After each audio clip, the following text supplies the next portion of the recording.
She dialed Patrick's work number twice before she actually completed it. She hated to disturb him, especially as a supplicant, but today there was no alternative. It was the same receptionist as always who answered perkily. Arbuthnot Architects, Nina.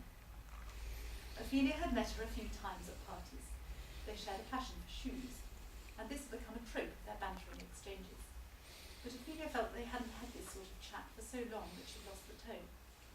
Also, she was anxious about what Patrick might have said about her, and about what Nina knew about Patrick that Ophelia didn't. She wanted the conversation over before it began. Hi Nina, can I speak to Patrick, please?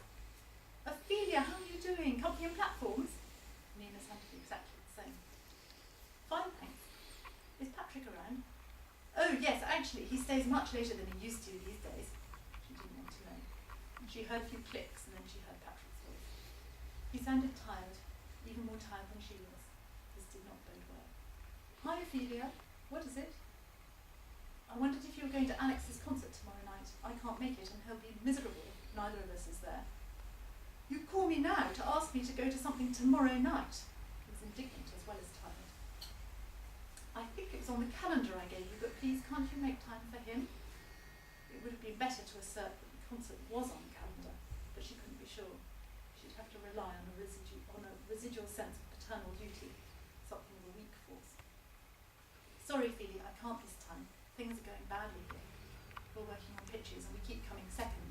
We're demoralised and desperate. You wouldn't know how it feels. He'd taken to saying this stuff in their last few years, but she was the successful one in the relationship, the winner, the one who didn't need anything, all that rubbish. Of course it was difficult for him being an equity partner in a practice that made no money, where the rent was paid by an overdraft, and he hadn't drawn a penny for a year. Of course he felt anxious and even a little eclipsed by her. He used to take newspaper cuttings whenever her picture appeared, whereas she had stopped asking him what he was doing. But then she'd been so tired. His voice seemed to be right inside her as he spoke, almost in a whisper. I'm really sorry. I've got these meetings in Hackney.